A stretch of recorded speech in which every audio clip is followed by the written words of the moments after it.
और जैसा आप देख रहे हैं ये ढका हुआ है, तो नीचे वाला हम क्वेश्चन आगे भी बढ़ाएंगे, तो उसके लिए पावर पॉइंट पे जाएंगे।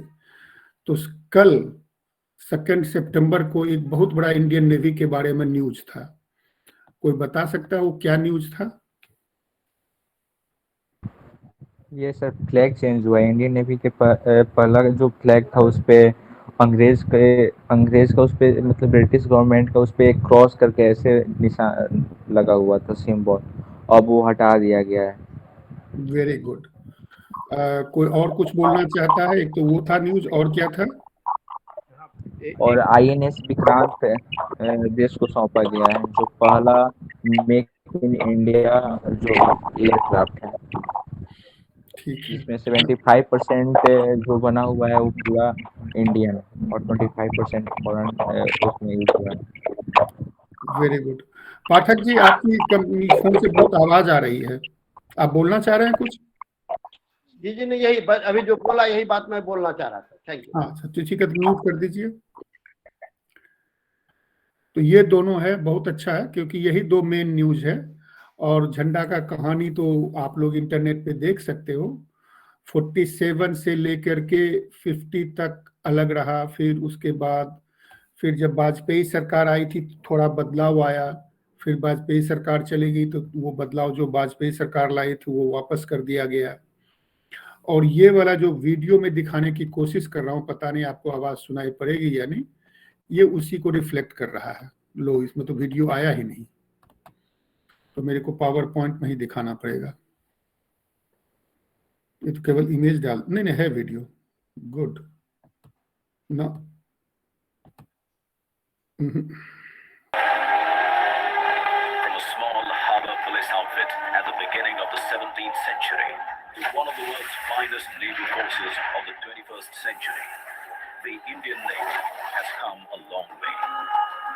It is the proud custodian of a rich maritime legacy, and for years, the rank and file of the Navy has dreamt of a change in its ensign that would honor its civilizational heritage. Over the years, India's naval ensign has undergone several changes and transformed on many occasions, shedding the last remnants of the colonial past. On 2nd September 2022, the Indian Navy adopts its new naval ensign. With the national flag on the upper canton and a blue octagonal shape encompassing the national emblem sitting atop an anchor depicting steadfastness and superimposed on a shield with the Navy's motto, Sham no Varuna in Devanagari. The octagonal shape represents the 8 directions, symbolizing the Indian Navy's multi-directional reach and multi-dimensional operational capability. The octagonal shape with twin golden borders draws inspiration from the seal of the great Indian Emperor, Chhatrapati Shivaji Maharaj, whose visionary maritime outlook established a credible naval fleet consisting of 60 fighting ships and approximately 5,000 men. The rising Maratha naval power during Shivaji Maharaj's period was the first to secure the coastline against external aggression. गुलामी की छोटी सी छोटी चीज भी कहीं नजर आती है, हमारे भीतर नजर आती है, हमारे आसपास नजर आती है, हमें उससे मुक्ति पानी ही होगी। As India marks the 75th year of its independence, the new naval ensign is a step towards liberating the mind and further empowering the indomitable spirit of the sentinels of our seas, the Indian Navy.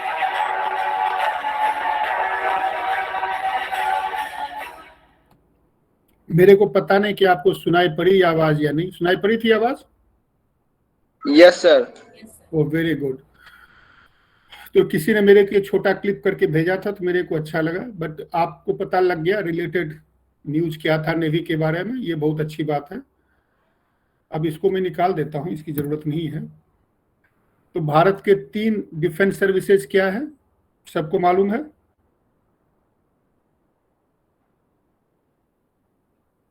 Yes sir.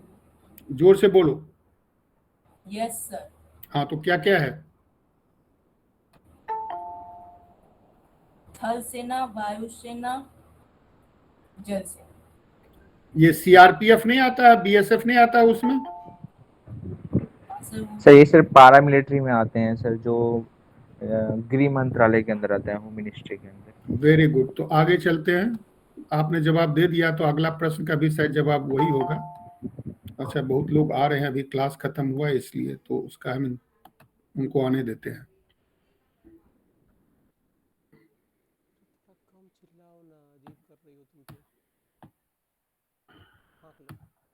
वो तो आपको जवाब पता था, लेकिन ये बताइए कि बोला जाता है कि कमीशन्ड ऑफिसर है, कमीशन का मतलब क्या होता है? जो भारतीय सेना में ऑफिसर होते हैं उसको बोलता है वी आर कमीशन्ड ऑफिसर।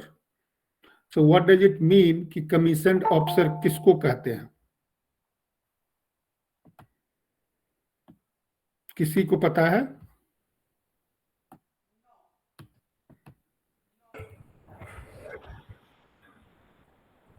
कोई भी जवाब दे सकता है।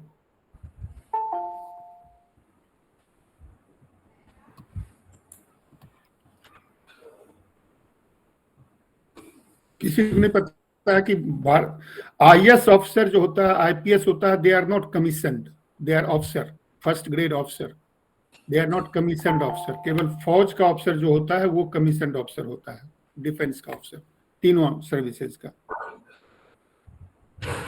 कमीशन मतलब प्रेसिडेंट के द्वारा वो अपॉइंटेड किया गया है, कोई बोर्ड, कोई चेयरमैन इसके द्वारा नहीं किया गया है। और इसका काफी बड़ा इतिहास है जो कि आप देख सकते हो। रेयरली कभी कभी किसी इंटरव्यू में ये पूछा जा सकता है कि आईएएस ऑफिसर कमीशन्ड है या नहीं। आईएएस ऑफिसर कमीशन्ड नहीं होता है, केवल डिफेंस सर्विसेज के ऑफिसर। हाँ बोलो आशुतोष, कोई बोलना चाह रहा था? नहीं, ओके, गलती हो गई, कोई बात नहीं। तो कमीशन का मतलब क्या होता है ये आप इंटरनेट पे सर्च कर सकते हैं। इफेक्टिवली प्रेसिडेंट कमीशन देता है ऑफिसर का, उसी के नाम पे ऑफिसर लोग बैज पहनते हैं। And once commissioned, once you become an officer, even after retirement you can put on that rank and you remain commissioned officer. कुछ लोग होते हैं जो नॉन कमीशन्ड ऑफिसर होते हैं। ये पता है नॉन कमीशन्ड ऑफिसर किसको कहते हैं? विद इन डिफेंस सर्विसेज में, आईएएस आईपीएस की बात नहीं कर रहा हूं।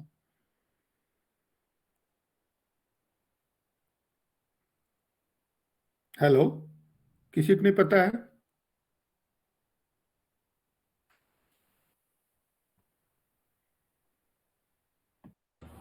आई थिंक सर जो खुद के मेरिट पे सेलेक्ट होते हैं प्रमोशंस के लिए। नहीं, वो नॉन कमीशन नहीं होता है। नॉन कमीशन्ड ऑफिसर, जैसा मैं दिखाऊंगा आगे रैंक में, जो जवान के रूप में सेलेक्ट होते हैं तीनों सर्विसेज में, कुछ सर्विस के बाद, कुछ एग्जाम पास करने के बाद, कुछ क्राइटेरिया मीट करने के बाद उनको भी नॉन कमीशन्ड ऑफिसर का टाइटल मिल जाता है। और उसका मतलब ये होता है अगर वो नॉन कमीशन्ड ऑफिसर बन जाते हैं तो उनका रिटायरमेंट एज और बेनिफिट अलग हो जाता है कंपेयर टू उन जवानों से जो नॉन कमीशन्ड ऑफिसर नहीं बन पाते हैं। और इसके लिए हर एक आर्म्स और सर्विसेज, अगेन आर्म्स और सर्विसेज का मतलब भी बताना पड़ेगा, जो ब्रीफली बताता हूं एक सेकंड में, अपना अलग अलग क्राइटेरिया रखती है। कुछ फिजिकल क्राइटेरिया है, कुछ एग्जाम होता है, ट्रेनिंग होता है और एग्जाम में पास करना होता है, और number of years of service. Primarily ये 3 क्राइटेरिया होता है। लेकिन वो कैसा एग्जाम होगा, उसमें कैसे प्रश्न पूछे जाएंगे, ये हर एक तरह का आर्म्स और सर्विस अपना अलग अलग करेगा। आर्म्स क्या होता है? आर्म्स 2 तरह के होते हैं। एक होता है फौज की, आर्मी की बात कर रहा हूं, फाइटिंग आर्म्स, और दूसरा होता है सपोर्टिंग आर्म्स। जहां शब्द लग जाता है आर्म्स, उसका मतलब हो जाता है कि वो लड़ाई करेंगे। तो इन्फेंट्री, आर्मर्ड, ये दोनों आर्म्स कहलाता है, वो डायरेक्टली लड़ाई में हिस्सा लेते हैं। और सपोर्टिंग आर्म्स में आ जाता है आपको आर्टिलरी, इंजीनियर, सिग्नल्स, ये सब सपोर्टिंग आर्म्स में आ जाते हैं। और सर्विसेज में ordnance corps, ASC, military service, ये सब सर्विसेज में आते हैं। कर्नल राम कुमार भी ज्वाइन कर गए हैं, तो कर्नल राम अगर कुछ होगा तो आप बताना, you can please interrupt me.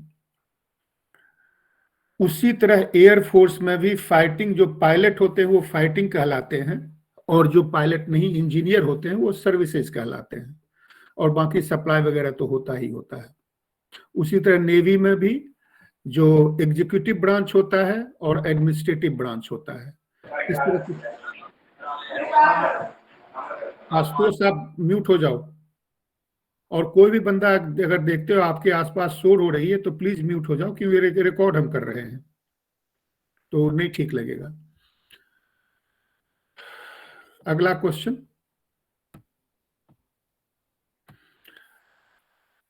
CAPF category में गौरव बता रहा था इसके बारे में। इस कैटेगरी में गुड मॉर्निंग सर। आशुतोष क्या बोल रहे हो, बोलो। आशुतोष आप डिस्टर्ब कर रहे हो क्लास को, ये ठीक बात नहीं है। हाँ गौरव बोलो, CAF कैटेगरी में कौन कौन से आते हैं? सर CAPF के अंतर्गत सेंट्रल आर्म्ड पुलिस, के अंतर्गत SSB, BSF, CISF, NIA, SSF, ITBP, ये सारे फोर्सेज आते हैं, जो कि जो इंडिया का होम मिनिस्ट्री है, ये सारे मतलब जो डिपार्टमेंट है आर्म्ड फोर्सेस के, ये सब उसी के अंतर्गत आते हैं। तो मेन डिफरेंस है कि डिफेंस सर्विसेज जो है वो डिफेंस मिनिस्ट्री के अंदर आता है, MOD के अंदर, और जो CAPF है वो होम मिनिस्ट्री के अंदर आता है। मेन काम है CAPF का इंटरनल सिक्योरिटी, और डिफेंस सर्विसेज का मेन काम है external security.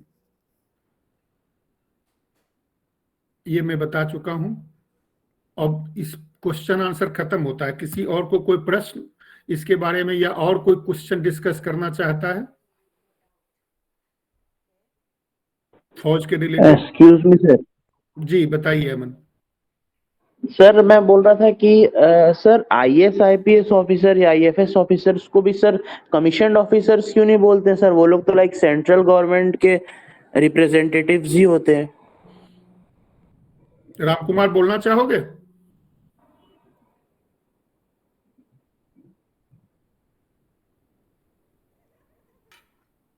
Colonel Ram?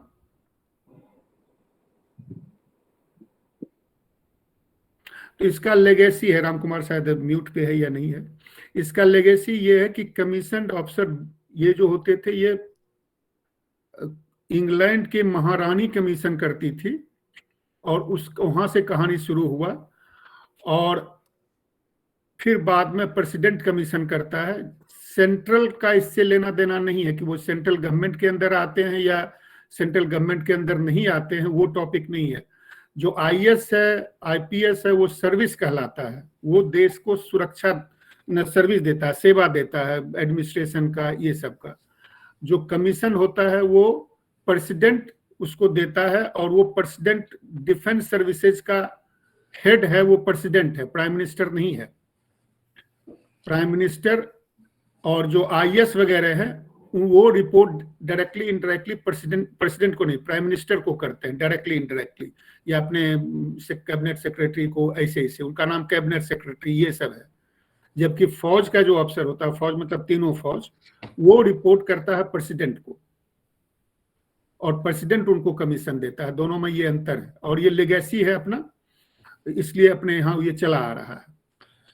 Shiv Kumar ji, if I can just intervene one second. Commission जो है अमन, वो एक ऑनर है, एक इज्जत है और विश्वास की बात है। तो रानी की जो लेगेसी आपने बताई, तो रानी को विश्वास था उन ऑफिसर्स पर जो देश की सुरक्षा करेंगे, तो एक स्पेशल ऑनर उनको दिया जाता था। उसी तरीके से आज हमारे प्रेसिडेंट जो हैं वो ऑनर देते हैं कुछ सिलेक्टेड ऑफिसर्स को। वो ऑनर जो दूसरे ऑफिसर्स हैं वो कितने भी बड़े हों उनको नहीं मिलता है। तो ये एक स्पेशल ऑनर है, इसलिए इसको कमीशन बोलते हैं। हमने कमीशन किया, मतलब मेरा ये विश्वास है कि आप हमारे देश की रक्षा करेंगे। वो विश्वास के पात्र दूसरे अफसर नहीं होते हैं, इसलिए एक स्पेशल कैटेगरी है।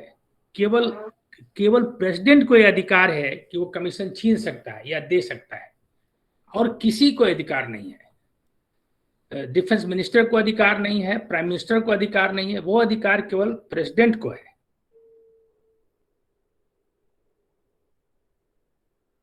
Thank you Tiwari ji. Sir तो एक था इसमें, ऐसे देखना है, ऐसे समझना है। सर अगर आपने बोला कि प्रेसिडेंट अधिकार दे सकता है, तो क्या प्रेसिडेंट आईएएस आईपीएस ऑफिसर को अधिकार देने के बाद वो क्या कमीशन्ड ऑफिसर्स कहलाएंगे? नहीं कहलाते, इसलिए तो कह रहा हूँ, यही डिफरेंस है कि वो भी अफसर्स हैं और क्लास 1 अफसर्स हैं, ऊंचे अफसर समझे जाते हैं और उनका रैंक बड़ा होता जाता है, लेकिन वो कमीशन जो है एक स्पेशल ऑनर है, तो वो एक अदर कैटेगरी हो जाती है, एक अदर हिस्सा हो जाता है। बस इतना समझना है। उसके बारे में ज्यादा पढ़ना चाहते हो तो पढ़ना, उस लेगेसी को पढ़ना, लेकिन असली मतलब यही है। कमीशन का मतलब मेरा विश्वास है, वो एक विश्वास की बात होती है और वहां से वो जो है परंपरा चली आ रही है। आगे बढ़िए मेरे ख्याल से। Thank you sir. Thank you Aman. अब आगे चलते हैं। मैंने बीच में एक ब्लैंक स्लाइड रखा था ताकि गलती से हम आगे न चले जाएं। अब हमने बहुत सारा URL नोट करके रखा है यहाँ पे, ताकि आप को अगर जरूरत पड़े तो मैं ये URL भेज सकता हूँ अगर किसी के बारे में ज्यादा जानकारी लेना हो तो देखिए, मिनिस्ट्री ऑफ डिफेंस के अंदर केवल 3 आते हैं, एयरफोर्स, नेवी और आर्मी। होम मिनिस्ट्री के अंदर ये 7 आते हैं आज के दिन में। आसाम राइफल्स, नाम सुना सभी ने?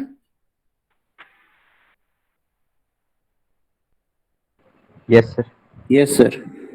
CISF तो सब लोगों ने देखा होगा, एयरपोर्ट पे और बड़े बड़े फैक्ट्रियों में, PSUs वगैरह में, इवन बैंक में कहीं कहीं CISF का काम है, internal security. BSF border security force, ये भी है। CRPF सभी ने नाम सुना है। ITBP Indo Tibetan border force, ये जनरली लद्दाख में डिप्लॉय होता है।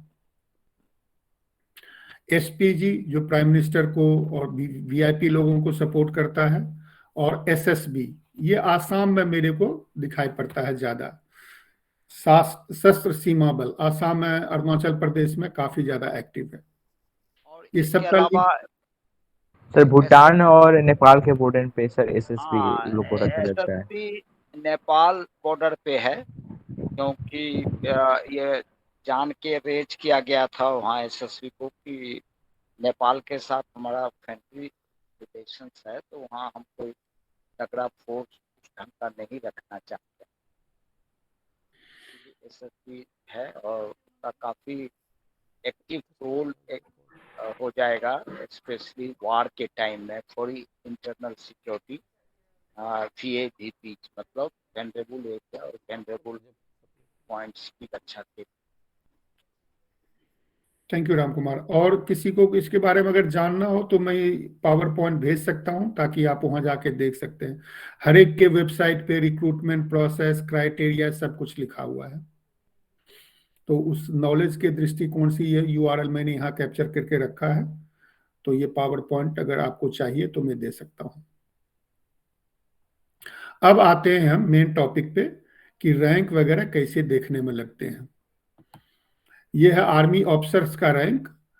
अनफॉर्चुनेटली अगर आप इंटरनेट पे चेक करेंगे तो ये जो स्टार दिखाई पड़ता है, ये खोजना थोड़ा मुश्किल है। ऐसा रैंक जनरली आपको ये माला की तरह दिखाई पड़ेगा, वो ठीक नहीं है। ये ठीक है, जो यहाँ पे आप देख रहे हैं 5 पॉइंटेड स्टार होता है। और नीचे से चलते हैं, जब हम लोग कमीशन लिए थे तो एक रैंक और यहाँ था, उसको बोलते थे सेकेंड लेफ्टिनेंट। आज के दिन में सेकेंड लेफ्टिनेंट जो कैडेट होते हैं, जेंटलमैन कैडेट, IMA में और OTA में। OTA 2 है, एक मद्रास में है और एक गया में है। दोनों में जब ट्रेनिंग करते हैं उस समय वो सेकेंड लेफ्टिनेंट रहते हैं। और जब सेकेंड लेफ्टिनेंट है तो उनको सैलरी मिलता है, ड्यूरिंग ट्रेनिंग उनको सैलरी मिलता है। जब ट्रेनिंग के बाद बाहर आते हैं तो वो लेफ्टिनेंट हो जाते हैं। लेफ्टिनेंट में 2 तारे होते हैं। और इसका अलग अलग बैज है। सब जो बैज दिखा रहा हूं, एक तो ये तारे मेटल के होते हैं, ब्रास के। दूसरा ये जो कम्बैट ड्रेस होता है उसमें ब्रास नहीं पहनते हैं, और अगर ब्रास नहीं पहनते हैं तो ये धागे का बना होता है और ये सफेद रंग का होता है उसमें। तो ये लेफ्टिनेंट, उसके बाद कैप्टन, उसमें 3 तारा होता है। फिर मेजर में अशोक का ये लाइन वाला होता है। लेफ्टिनेंट कर्नल ये 1 तारा और 1 अशोक होता है। यहां तक जो रैंक है अप टू लेफ्टिनेंट कर्नल, ये टाइम स्केल में होता है। Ram Kumar, correct me if I am wrong. यहां तक अब टाइम स्केल होता है, और वो टाइम राम कुमार अगर तुम बता सकते हो कितने साल में परमानेंट मेजर और कितने साल में लेफ्टिनेंट बन जाते, कर्नल बन जाते हैं, तो अच्छा रहेगा। आज के दिन क्या कहते हैं, लेफ्टिनेंट तो कमीशन के साथ ही हैं, उसके बाद कैप्टन 3 साल में बन जाते हैं, मेजर 5 साल नौकरी के बाद, और लेफ्टिनेंट कर्नल 13 ईयर नौकरी के बाद बन जाते हैं। और हमको डिपेंडिंग अपॉन इसके बड़े क्राइटेरिया हैं, डिपेंडिंग अपॉन आर्म्स और सर्विसेज का 15-16 साल में फुल कर्नल भी बन जाते हैं, खास करके इन्फेंट्री में आजकल CO एक्सेट्रा 16 साल की नौकरी वाले बन जाते हैं। तो ये जो 16 साल की नौकरी वाले बोल रहे हैं, वो उसका मेन चीज है कि ये वाला जो रैंक है कर्नल और इसके ऊपर, इसको हम बोलते हैं सिलेक्शन ग्रेड। तो सिलेक्शन ग्रेड का मतलब है कि आपने इस समय तक जो नौकरी किया उसका रिपोर्ट में कैसा परफॉर्मेंस रहा आपका, फौज को कितना जरूरत है, दोनों के आधार पे कुछ लोगों को प्रमोट किया जाता है और कुछ लोग प्रमोट नहीं हो पाते हैं। जो प्रमोट नहीं हो पाते हैं वो भी फुल कर्नल बनेंगे, लेकिन वो टाइम स्केल में बनेंगे, समय के साथ बनेंगे। और जो प्रमोट हो जाते हैं वो जल्दी बन जाएंगे। जैसा राम कुमार जी बता रहे थे कि वो कुछ लोग 15 साल में, कुछ लोग 16 साल में, डिपेंडिंग ऑन उस यूनिट के जरूरत के हिसाब से वो जल्दी बन सकते हैं। ये जनरली कर्नल यूनिट को कमांड करते हैं जो सिलेक्शन ग्रेड वाले होते हैं। यूनिट मतलब अलग अलग आर्म्स और सर्विसेज में यूनिट का नाम भी अलग अलग होता है। जैसे इन्फेंट्री में बटालियन बोलते हैं, बाकी जगह रेजिमेंट बोलते हैं। तो वो अलग अलग यूनिट का, जो एक यूनिट होती है करीब करीब रखो 600 से लेकर के 800 लोगों का, उसका कमांड ये कर्नल साहब संभालते हैं। कमांड मतलब उसका सभी निर्णय कर्नल साहब के ऊपर पड़ता है, और इनको सपोर्ट करने के लिए बहुत सारे यूनिट में ऑफिसर होते हैं। डिपेंडिंग ऑन कौन आर्म सर्विस है, अलग अलग नंबर ऑफ ऑफिसर, अलग नंबर ऑफ जवान, अलग अलग कंपनी, बटालियन, बैटरी, ये सब होता है।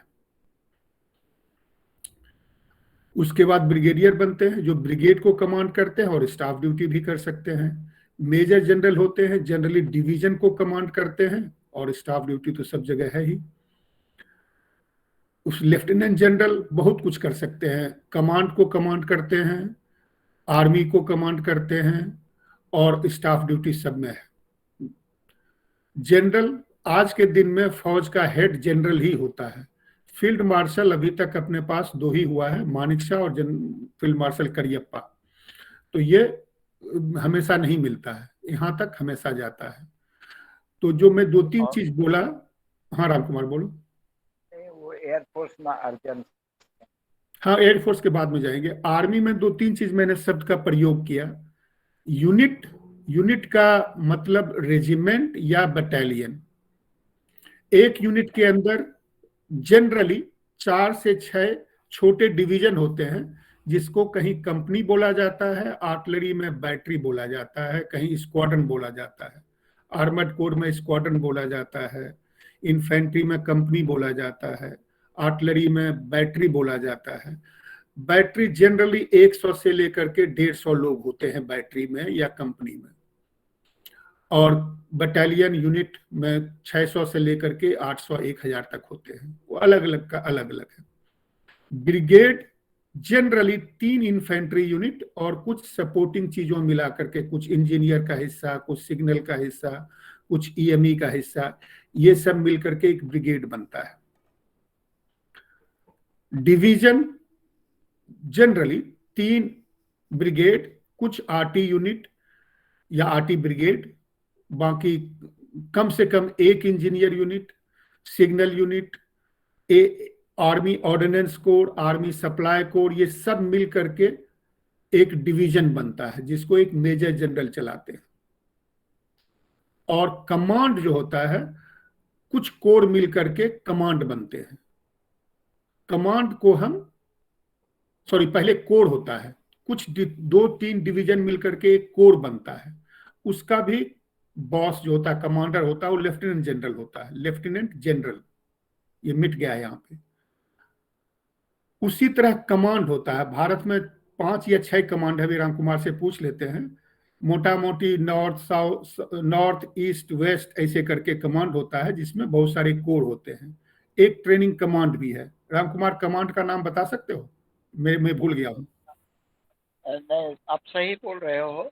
आज के दिन कमांड पहले तो जो अपना रीजनल बेस है, नॉर्थ, साउथ, ईस्ट, वेस्ट, और उसके बाद सेंट्रल कमांड है, और ट्रेनिंग कमांड है, और एक अंडमान निकोबार वाला जो ये होता है वो कमांड है। उसके बाद एक स्ट्रेटेजिक कमांड है। I will not like to discuss about that. Okay. Strategic command है, उसमें बेसिकली अपने मिसाइल बड़े बड़े वो आते हैं, तो ये है।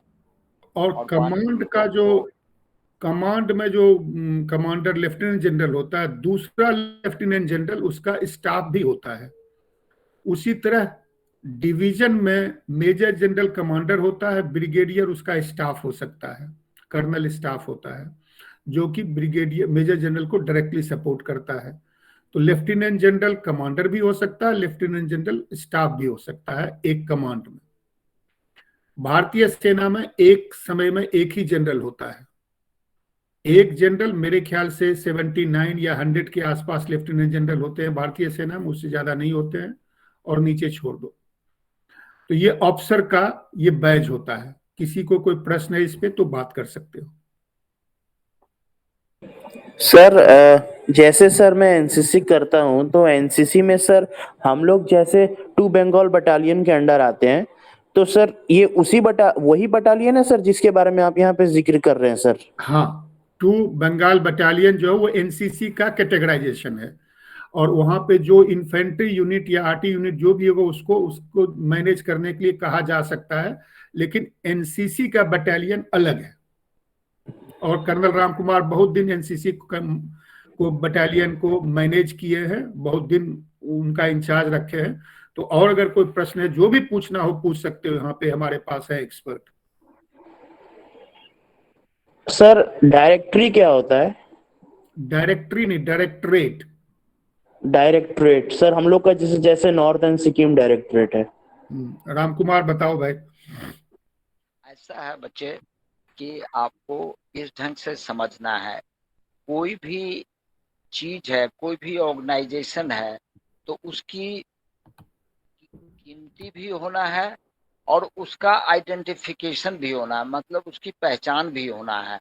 अब let us come down to, क्योंकि हम लोग सब अच्छी तरह समझ सकते हैं, स्कूल है तो स्कूल का नाम क्यों रखा गया है? Primary school, secondary school, high school, उसके बाद कॉलेज, क्योंकि गिनती में भी आसानी है और पहचान भी।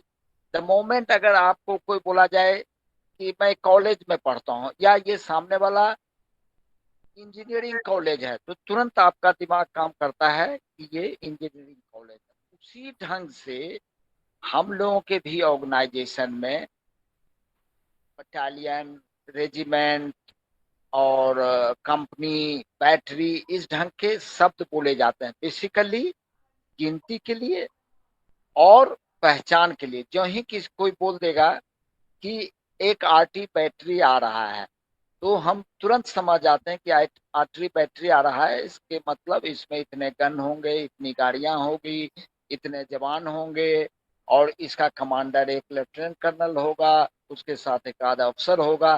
तो इस ढंग से उसी ढंग से जो आप एनसीसी की बात करते हैं, जनरली 2 वेस्ट बंगाल बटालियन जब बोलते हैं तो उससे उसका ऑर्गेनाइजेशन जाहिर होता है।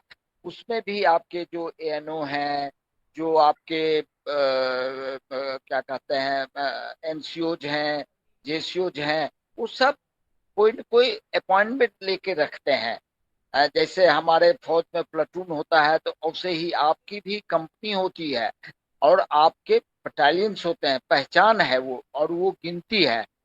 अब उसके ऊपर एक ग्रुप होता है और एनसीसी में कोई फिक्स नहीं है कि एक ग्रुप हेडक्वार्टर के नीचे कितने बटालियंस होंगे, मगर जनरली एक ग्रुप हेडक्वार्टर के अंदर गर्ल्स बटालियन भी होते हैं और बाकी बॉयज बटालियन होगा, सपोर्टिंग में सिग्नल कंपनी होगा, आर्मर्ड स्क्वाड्रन होगा, आरटी बैटरी होगा और बहुतों में नहीं भी रहता, मगर जनरली ये सब रहते हैं। और एक ग्रुप के ऊपर डायरेक्टरेट होता है जो कि स्टेट लेवल पे होता है और डायरेक्टरेट कहीं कभी कभी 2-3 स्टेट के भी मालिक होते हैं, जैसे बिहार और झारखंड डायरेक्टरेट। झारखंड तो बन गया मगर 2 डायरेक्टरेट नहीं बना, तो वो बिहार में जो पटना में डायरेक्टरेट है वो झारखंड को भी देख रहा है। और एक डायरेक्टरेट के अंदर फिक्स्ड नहीं है, depending upon requirement and government sanction 4-5 group headquarter होते हैं। जैसे कि पटना में हजारीबाग में ग्रुप हेडक्वार्टर है, पटना में ग्रुप हेडक्वार्टर है, रांची में ग्रुप हेडक्वार्टर है। तो इस ढंग से ग्रुप हेडक्वार्टर होते हैं। गुजरात में है, गुजरात डायरेक्टरेट जो है गुजरात दामन एंड दीव, मतलब तीनों का ये है, दामन का भी, दीव का भी और गुजरात का भी डायरेक्टरेट है। और उसके अंदर फिर ग्रुप हेडक्वार्टर्स होते हैं। उससे ही अलग अलग राज्य के अलग अलग इसका है, सब राज्य का डायरेक्टरेट कहीं कहीं होगा ही होगा। तो राज्य लेवल तक डायरेक्टरेट होता है और इन सब के ऊपर डीजी, जो आप एनसीसी डीजी डायरेक्टर जनरल सुनते हैं, वो दिल्ली में बैठता है, वो होता है। और उसके ऊपर एमओडी होता है, जो रक्षा राज्य मंत्री होते हैं, वो एनसीसी को डायरेक्टली देखते हैं। तो ये चीज है, ये बेसिकली एनसीसी का ऑर्गेनाइजेशन है। और ये फिक्स्ड मतलब ये सारे गिनती के लिए बटालियन, कंपनी और ऊपर group headquarter, directorate headquarter, DG NCC, ये क्या। और अमन, इसके ऊपर एक बार हमने वेबिनार किया था जिसमें कर्नल राम कुमार ने डिटेल में इसके बारे में कवर किया था, तो मोटा मोटी आप समझ गए। और कोई प्रश्न है? नो सर, समझ गए सर। ये हो गया ऑफिसर्स का बैज जो कंधे पे पहनते हैं। और ऑफिसर के नीचे जो होता है वो जेसीओ, जूनियर कमीशन्ड ऑफिसर, ये भी कमीशन्ड होता है, जूनियर कमीशन्ड ऑफिसर। जैसे कमीशन्ड सब लगा, वो प्रेसिडेंट वाला जो तिवारी जी ने बताया था वो वाला कहानी आ जाता है। उसमें नायब सूबेदार, सूबेदार, सूबेदार मेजर 3 रैंक होता है। नायब सूबेदार 1 फुल पहनता है, तो ध्यान दो कि इसमें एक पट्टी लगा हुआ, ये लाल वाला 2 फुल पहनता और ये लाल वाला पट्टी लगा हुआ है। तो अगर आप लेफ्टिनेंट का देखेंगे तो उसमें भी 2 फुल है, लाल वाला पट्टी नहीं है। तो सूबेदार में लाल वाला पट्टी और 2 फुल है, बिल्कुल लेफ्टिनेंट जैसा है, ये पट्टी एक्स्ट्रा है। और मेजर, सूबेदार मेजर में ये मेजर वाला होता है और पट्टी लगा रहता है। ये तीनों जेसीओ कहलाते हैं, junior commissioned officer. NCO 4 level के होते हैं। लांस नायक जनरली 9 साल 10 साल के बाद लांस नायक बनता है। नायक, हवलदार और कंपनी हवलदार मेजर या battalion havildar major, generally company havildar major या battery havildar major, depending on आपका। तो केवल ध्यान देना, ये 1 है, इसमें 2 है, इसमें 3 है, इसमें 3 और अशोक आ गया। ये एनसीओ कहलाते हैं, नॉन कमीशन्ड ऑफिसर। ये कमीशन्ड नहीं होते हैं लेकिन ऑफिसर होते हैं। इसके नीचे जो है वो सबको हम जवान बोलते हैं। जवान ये सब नहीं पहनता है। जवान जब अच्छा करता है, जैसा मैं पहले बताया, तो फिर उसको ट्रेनिंग दे करके कुछ सर्विस होने के बाद उसका एग्जाम लिया जाता है, उसका रिकॉर्ड देखा जाता है, और फिर वो कमीशन नॉन कमीशन ऑफिसर बन सकता है, लांस नायक। एक जवान का रिटायरमेंट एज, एक लांस नायक का रिटायरमेंट एज अलग होता है। इसमें जैसे जैसे प्रमोट करते जाओगे रिटायरमेंट एज चेंज होते जाएगा। उसी तरह अगर एनसीओ से जेसीओ बन गए तो रिटायरमेंट एज बेनिफिट सब अलग हो जाता है। ये जवान जो भर्ती होता है वो यहां तक आसानी से जा सकता है, सूबेदार मेजर तक। ऑफिसर बनना थोड़ा कठिन है, बहुत सारा तरीका है जिससे ऑफिसर बनते हैं जवान, लेकिन वो मुश्किल है थोड़ा। तो जवान जो भर्ती होता है आज के दिन में 17 साल के उम्र में, वो सूबेदार मेजर, लेफ्टिनेंट ये सब भी बन सकता है। सूबेदार मेजर तक रास्ता क्लियर है। और उसके बारे में अभी हम नहीं बात कर रहे हैं कि कैसे कैसे ऑफिसर बनते हैं, लेकिन ये रास्ता, ये रैंक के बाद टॉपिक केवल बैज और फ्लैग का है, तो ये देख लो। ये बिलो ऑफिसर रैंक का ये बैज है पहनने का। कुछ ऑफिसर अपने गाड़ियों में झंडा लगाते हुए देखेंगे आप, तो ये आपको दिखाई पड़ेगा घर। ये एक ही रैंक में अलग अलग पोजीशन पे आप हो तो अलग अलग झंडा लग सकता है। जैसे ये देखो, ये भी लेफ्टिनेंट जनरल है, और ये वाला फूल बन गया है, गलत है, जो कि फूल नहीं, ये होगा, स्टार होगा। और ये भी लेफ्टिनेंट जनरल है, लेकिन दोनों का झंडा अलग है। अगर ये कमांड हेडक्वार्टर के, और इसमें कुछ और चेंज होता है डिपेंडिंग ऑन आप नॉर्दर्न कमांड के हेडक्वार्टर में या सदर्न कमांड के, तो सबका थोड़ा सा वेरिएशन होता है। बट जनरली ये 4 तारे और ये क्रॉस ये दिखाई पड़ेगा सब जगह। जो chief of the army, vice chief का ये होता है, चीफ का ये होता है, उसमें झंडा ये लग जाता है, भारत का झंडा भी लग जाता है, इसमें आर्मी का एम्बलम रहता है, तो थोड़ा सा वेरिएशन रहता है। बट ये आप देखो कि ये 3 तारे हैं वाइस चीफ ऑफ स्टाफ को, लेफ्टिनेंट जनरल। ये वाइस चीफ ऑफ स्टाफ भी जनरली नहीं, हमेशा लेफ्टिनेंट जनरल ही होंगे। ये भी लेफ्टिनेंट जनरल है। ये दोनों लेफ्टिनेंट जनरल होते हुए भी झंडे में फर्क है। ये स्टाफ ऑफिसर है, उसमें तारे नहीं हैं। नीचे ये आपको लेफ्टिनेंट जनरल का ये भी हो सकता है, ये भी लेफ्टिनेंट जनरल है। वाइस चीफ भी लेफ्टिनेंट जनरल है, और lieutenant general, normal lieutenant general भी ये होता है। मेजर जनरल, ये ब्रिगेडियर अपने इस पे कार के आगे फ्लैग लग सकता है, और आर्मी का ये झंडा है। ये मतलब जो नेवी का झंडा देखे उसी के तुलना में ये आर्मी का झंडा है। आर्मी हेडक्वार्टर में ये झंडा रहेगा, या कहीं भी ये आर्मी का कोई फंक्शन है तो ये झंडा लगेगा। इस पे आप किसी को कोई प्रश्न? इसमें शिव कुमार एक दो चीज और ऐड हम करना चाह रहे हैं। कर दो। हाँ, जैसे अभी शिव कुमार ने बताया कि कंपनी हवलदार मेजर होते हैं, और वो अपने बाएं हाथ पे बैच पहनते हैं, उनका फीती हट जाता है, और वो बाएं हाथ पे जैसे घड़ी आप पहनते हैं उसी ढंग का वो एक पहने रहते हैं।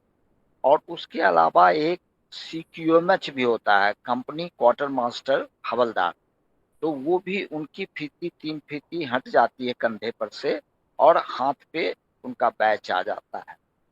उसके अलावा जो अभी शिव कुमार बता रहा था, सूबेदार, नायब सूबेदार, जेसीओ बनने के बाद, तो एक हमारे आर्मी में ऑनररी रैंक भी है। तो जैसे अच्छा काम किए जेसीओ साहब ये वो, तो ऑनररी उनको अफसर बना दिया जाता है। सेकंड लेफ्टिनेंट और कैप्टन 3 रैंक मिलते हैं, और जो ही वो बन जाते हैं ऑनररी, तो उनको सारा पे एंड प्रिविलेज, पेंशन, सब कुछ एक अफसर का मिलता है। सिर्फ जब तक वो नौकरी में रहते हैं वो काम वही करते रहते हैं अपने जेसीओ वाला ही, काम में उनका बदलाव नहीं आता है, मगर उनका पे, उनका पर्क्स, प्रिविलेजेस, सब कुछ, मैं जब सब कुछ कह रहा हूं तो सब कुछ एक कमीशन अफसर वाला हो जाता है। तो ये चीज है, इसको ध्यान देने वाली बात है, और ये बहुत बड़ा फैसिलिटी है। और ये वैकेंसी फिक्स्ड होती है और उतना हर एक 15 अगस्त या 26 जनवरी को ही ये ऑनररी मिलता है, वो मिलता है। और उसी तरह एक एनसीओ को भी, जो जेसीओ नहीं बन पाता मगर अच्छा काम किया है, एसीआर और उसका और भी क्राइटेरिया है उससे बेस्ड, उसको ऑनररी जूनियर कमीशन अफसर भी मिल जाता है।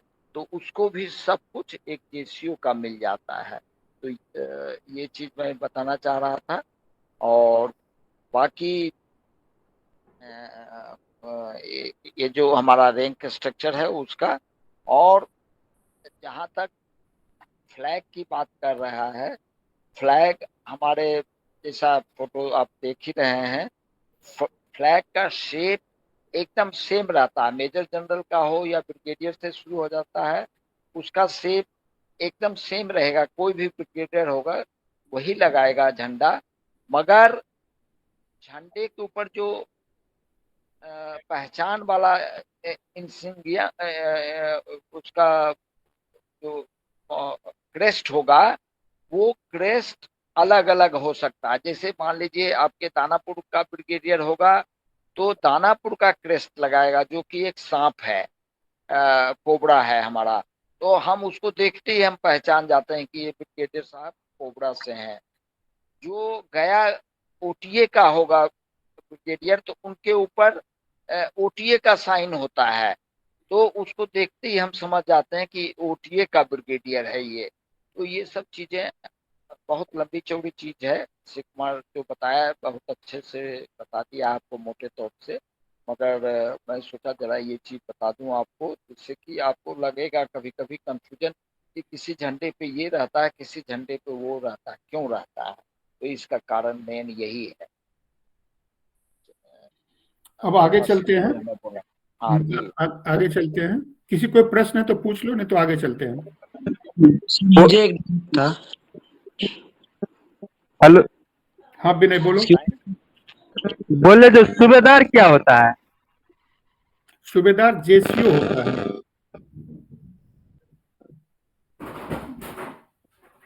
हेलो सर, सूबेदार जेसीओ होता है। हाँ नंदूलाल सर मुझे एक डाउट था फ्लैग्स में।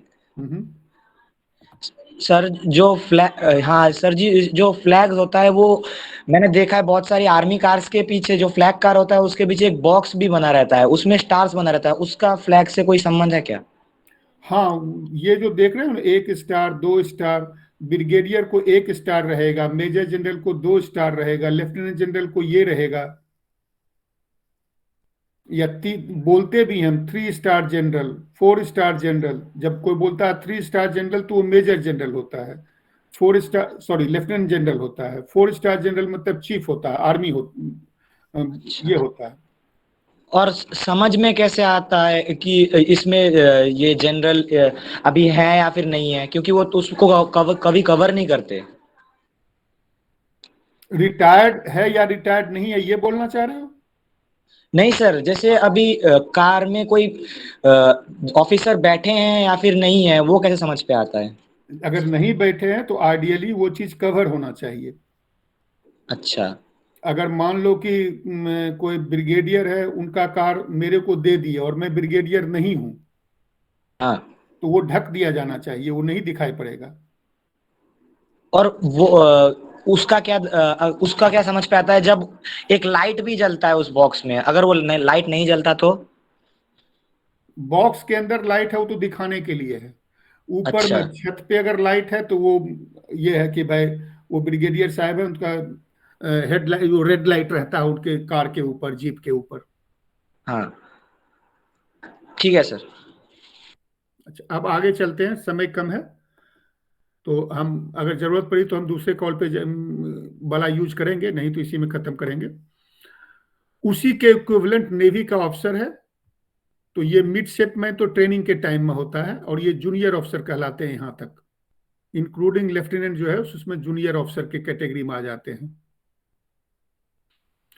तो अपने यहां था सेकंड लेफ्टिनेंट, यहां पे है सब लेफ्टिनेंट। आर्मी में है सेकंड लेफ्टिनेंट, नेवी में है सब लेफ्टिनेंट। लेफ्टिनेंट दोनों में है। लेफ्टिनेंट कमांडर आर्मी के मेजर के बराबर हो गया। वो दिखाएंगे, अंत में स्लाइड है जो कंपेयर करेगा आपको। फिर कमांडर और कैप्टन, आर्मी में कैप्टन यहां होता है इस जगह लेफ्टिनेंट कमांडर के बदले, यहां पे कैप्टन 5th रैंक होता है जो लेफ्टिनेंट कर्नल के बराबर होता है। और कमोडोर, कैप्टन तो कर्नल के बराबर होता है ना राम कुमार? कर्नल के बराबर, यस।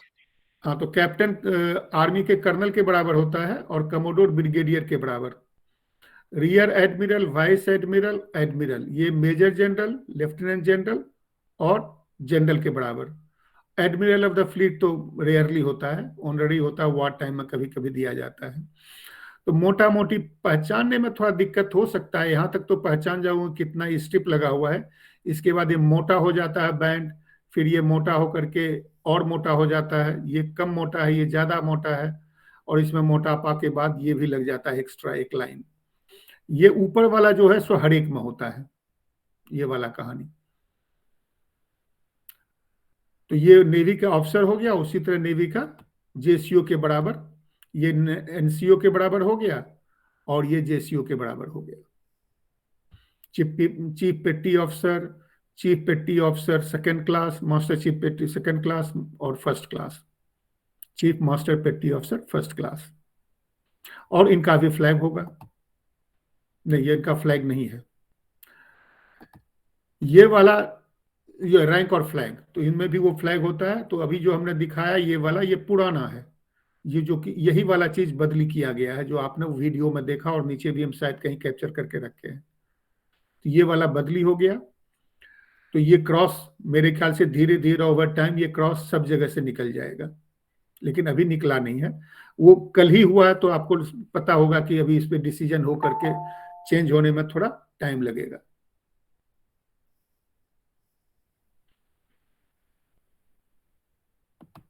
कोई ज्वाइन करना चाह रहा है, सानू भट्ट, ओके।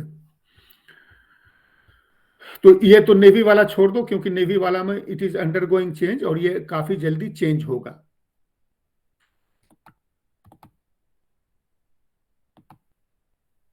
ये नेवी का ही बता रहे थे, ये भी प्रपोज हो रहा कि जो बैच पहन रहे हो वो भी चेंज होने का चांस है। ये चारों प्रपोजल है, इसमें कौन सिलेक्ट होता है, शायद ये वाला सिलेक्ट होगा, बट अभी हम कह नहीं सकते हैं, डिस्कशन चल रहा है। जनरली ये प्रेफर किया जा रहा है, अब क्या फाइनल निर्णय होता है वो समय बताएगा। उसके बाद एयरफोर्स, अगेन वही है, ये फील्ड ऑफिसर कहलाते हैं, फिर जूनियर ऑफिसर और कैडेट के रूप में ये होता है, ये ऑफिसर का कहानी है। और इसका रैंक होता है फ्लाइंग ऑफिसर 2nd लेफ्टिनेंट के जैसा, फ्लाइट लेफ्टिनेंट ये कैप्टन के जैसा, स्क्वाड्रन लीडर मेजर के जैसा, wing commander lieutenant colonel, group captain colonel, या नेवी में जो कैप्टन होता है उसके जैसा, एयर कमोडोर नेवी में कमोडोर, एयर वाइस मार्शल उनमें नेवी वाइस एडमिरल होता है, इसमें एयर मार्शल और एयर चीफ मार्शल ये चीफ होते हैं। तो ये आप देख सकते हो कि थोड़ा थोड़ा अंतर होता है, यहाँ आने के बाद वो फ्लाइंग ये ईगल और वो लग जाता है अशोक चक्र। उसके बाद हम एयरफोर्स में भी जवानों का अलग अलग इस टाइप होता है, नेवी ऐसे आर्मी जैसा ही इस टाइप दिखाई पड़ता है, लेकिन कलर अलग होता है, इंसिग्निया ये भी लगता है। और उसमें जो लोग फ्लाई करते हैं वो अपने पॉकेट पे कुछ एडिशनल लगाते हैं, और ये लोग वारंट ऑफिसर बोलते हैं। और आर्मी में सूबेदार, नायब सूबेदार, सूबेदार, सूबेदार मास्टर, यहाँ पे warrant officer, junior warrant officer, master warrant officer. तो इफेक्टिवली एयरफोर्स में वारंट ऑफिसर, जो आर्मी में सूबेदार बोला जाता है उसके बदले। और इनमें नॉन कमीशन ऑफिसर केवल एक होता है, सार्जेंट। ये कॉर्पोरल भी नॉन कमीशन होता होगा मेरे ख्याल से, मैं श्योर नहीं हूं। उनके झंडे के लिए वही ट्रायंगल लगता है, और वो 1 स्टार ब्रिगेडियर का हो गया, 2 स्टार मेजर जनरल के बराबर, वाइस एडमिरल मार्शल को हो गया, एयर मार्शल को 3 हो गया।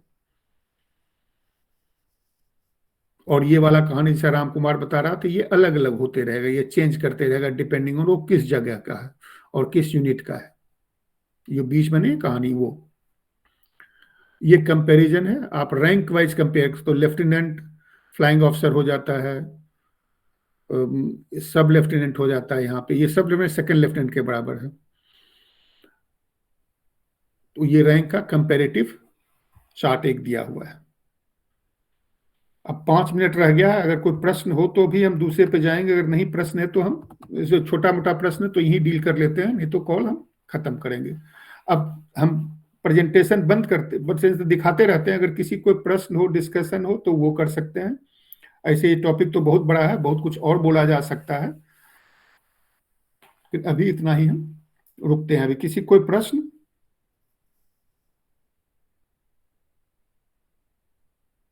कोई कमेंट?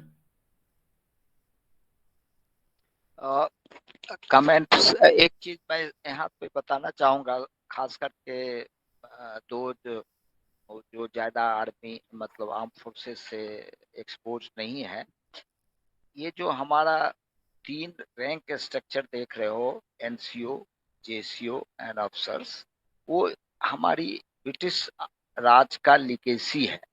आप समझने की कोशिश करेंगे कि जब ब्रिटिश यहाँ राज करते थे तो हम इंडियंस को अफसर्स नहीं बनाते थे। वो हमको अच्छे से अच्छे घरों से, राजे महाराजे घरों से भी जूनियर कमीशन देते थे और नॉन कमीशन अफसर ही बनाते थे। रोल बेशक उनका बहुत वास्ट होता था, उनका पावर भी काफी था, मगर एज एन अफसर नहीं बनाते थे।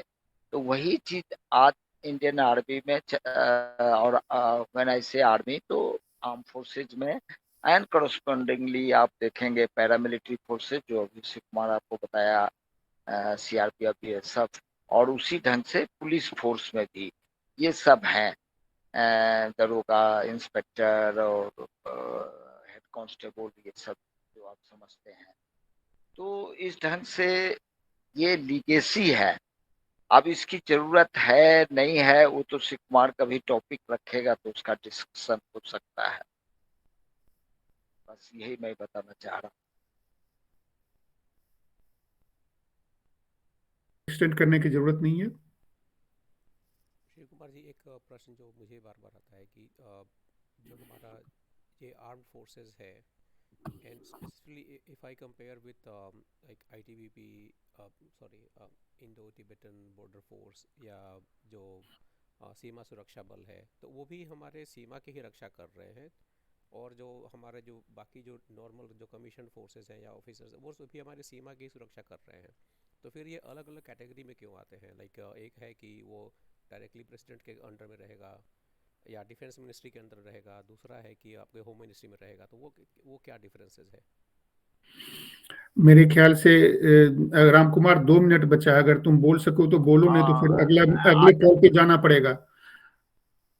अगर आप देखेंगे कि बीएसएफ का मतलब होता है बॉर्डर सिक्योरिटी फोर्स, बॉर्डर की रक्षा करना, मगर हुआ क्या 1999 के बाद बीएसएफ को कंप्लीटली बॉर्डर से डीलिंक कर दिया गया। जहां जहां हमारा एलसी है वहां वहां तक आर्मी रहती है, और एलसी के बाद जैसे जम्मू से नीचे नीचे जहां से बॉर्डर शुरू हो गया है तो बॉर्डर सिक्योरिटी फोर्स सब जगह मिलेगा। कहने का मतलब जहां भी एलसी है, लाइन ऑफ कंट्रोल, या एलएसी है, लाइन ऑफ एक्चुअल कंट्रोल, वहां आप बॉर्डर सिक्योरिटी फोर्स को नहीं देखेंगे। पहले होता था 1990 कारगिल वॉर से पहले, और आज के दिन border security force only guarding the border, army is guarding. Ram Kumar call खत्म हो जाएगा, हम दूसरे लिंक पे जाएंगे। बस यही दूसरे लिंक पे जाते हैं, दूसरे लिंक पे जाओ, मैं चैट विंडो में डाल दिया हूँ, इसका जवाब पूरा दे देंगे। 2 कारण है अखिल जी। एक तो है कि आ गया राम कुमार, तो वो बताएगा। राम कुमार मैं पहले सप्लीमेंट कर लेता हूं, तुम फिर जवाब देना। एक कारण है कि जो आर्म्स आर्मामेंट है वो आर्मी के पास दुश्मन से डील करने के लिए होता है, जो दूसरे के पास है वो आर्म्स आर्मामेंट थोड़ा हल्का होता है। पहला ये डिफरेंस है। दूसरा डिफरेंस है कि जो डिफेंस बजट है वो स्क्रूटनी के अंदर रहता है इंटरनेशनल दुनिया में। तो डिफेंस बजट को मैनेज करने के लिए भी बीएसएफ, एसएसबी, ये सबको होम मिनिस्ट्री के अंदर डाला गया है। तीसरा, इन लोगों का रोल, खास करके एसएसबी का, आप ध्यान दीजिए तो एसएसबी का रोल उन जगह है जहां टेंशन बहुत कम है, भूटान के साथ, नेपाल के साथ। उस जगह पे चांसेस कि नेपाल आपके ऊपर अटैक करेगा और वेरी रिमोट, तो वहां पे रहता है। और साथ में इनको देश के आंतरिक सुरक्षा में भी ज्यादा यूज किया जाता है। तो ये तीनों कारण के कारण एक को होम मिनिस्ट्री में रखा गया है और दूसरे को डिफेंस मिनिस्ट्री में। ये मेरी सोच है और ये मेरा नॉलेज है। राम कुमार, अब तुम ऐड कर सकते हो।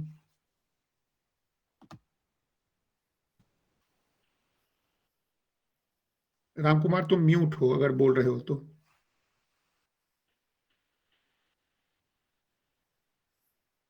नहीं, वो बोल नहीं रहा। तो अखिल जी, और ये मेरे ख्याल से इससे ज्यादा तो मेरे को नॉलेज नहीं है, लेकिन मोटा मोटी यही 3 कारण है। हेलो, हाँ, बोलो। Can you hear me? Yes, I can hear you now, go ahead. हाँ, ओके। तो मैं ये कह रहा था कि इसके कंसिडरेशंस बहुत सारे हैं, मगर मेजर कंसिडरेशन जो है शिव कुमार ने आपको बता दिया है। उसके अलावा एक और चीज है कि कॉस्ट टू नेशन, एक स्टैंडिंग आर्मी रखने का कॉस्ट नेशन को बहुत ज्यादा होता है। आर्मी पे खर्चा बहुत ज्यादा है, और उस खर्चे को कम करने के लिए जहां लाइट ड्यूटी होती है, जैसा शिव कुमार ने अभी बोला है, उस रोल को फुलफिल करने के लिए बीएसएफ, सीआरपीएफ, इस ढंग के paramilitary forces are good enough. उनकी आर्मामेंट कम से कम देके और ये करके, तो वही रोल उनको हासिल किया जा सकता है। उसकी जगह आर्मी को डालेंगे तो गवर्नमेंट को, नेशन को खर्चा भी ज्यादा आएगा और मुद्दा भी उतना ही हासिल करेगा जितना ये बीएसएफ, सीआरपीएफ कर रहा है। उसके अलावा आर्मी को आप हमेशा एक्टिव रोल में नहीं रख सकते, क्योंकि army requires training, updation, upgradation, उनकी ऑनगोइंग प्रोसेस है। क्योंकि आर्मामेंट्स हमेशा बदलता रहता है, सिचुएशन हमेशा बदलता रहता है, उसकी तैयारी में आर्मी अपनी रहती है। और अगर उनको लाइटर जॉब में पीछे ले आएंगे कि बॉर्डर तो की रक्षा कर रहे हैं, नेपाल के पास पहुंचा दिए, बिहार में फ्लड आ गया वहां डाल दिए, कहीं रॉयोटिंग हो गया वहां डाल दिए, हालांकि उस सब में भी डालते हैं जरूरत के मुताबिक, मगर उसको अवॉइड करने के लिए ये सब फोर्सेज जरूरत के मुताबिक बनाए गए हैं, और जिससे कि आर्मी को अपने रोल के लिए पूरा 24 आवर्स उनको अपने रोल के लिए पूरा मिले। मगर जहां नेशन को जरूरत है वहां आर्मी जाती ही जाती है। इसलिए आप बहुत जगह देखे भी होंगे, और खास करके आजकल टीवी पे काफी उजागर होता है, फ्लड आ जाता है, कोई त्रासदी आ जाती है उत्तराखंड में, ये में वो में, तो या कहीं एक्टिव जरूरत होती है, जैसे अमरनाथ यात्रा कराना है, तो उसके लिए बीएसएफ, सीआरपीएफ तो करा सकते हैं, मगर आतंकवादी इतने ट्रेंड हैं, इतने कमिटेड और मोटिवेटेड हैं, तो उसके लिए हमारी आर्मी की भी जरूरत हो जाती है, जो वो कराते हैं। जैसे मैंने खुद 3-4 साल अमरनाथ यात्रा अपने 3-4 से करवाया है, अनंतनाग से पहलगांव तक। तो ये सब जरूरत के मुताबिक है, मगर जनरली लाइटर ड्यूटी के लिए जरूरत के मुताबिक ये सब फोर्स, आईटीबीपी हो, सीआईएसएफ हो, बीएसएफ हो, सब खड़ा किया गया है समय के मुताबिक, और वो आज बहुत कारगर हैं। वो लोग भी बहुत अच्छा काम कर रहे हैं और बहुत मोटिवेटेड, बहुत डिसिप्लिन्ड फोर्स हैं। हमें कहीं कोई उनके प्रति शिकायत नहीं है, कोई कमी हमें नजर नहीं आती। तो ये सब मेन रीजंस हैं जिसके कारण इन सबको खड़ा किया गया है। बस मुझे यही कहना। बोले सर, सबसे पावरफुल कौन होता है? पावरफुल मतलब? सबसे पावरफुल पब्लिक होता है। हमारे डेमोक्रेसी में सबसे पावरफुल हमारा संविधान है, कॉन्स्टिट्यूशन है, पब्लिक है, तुम हो, हम, मैं हूँ। वो नहीं, और क्या, फोर्स काम के लिए होता है।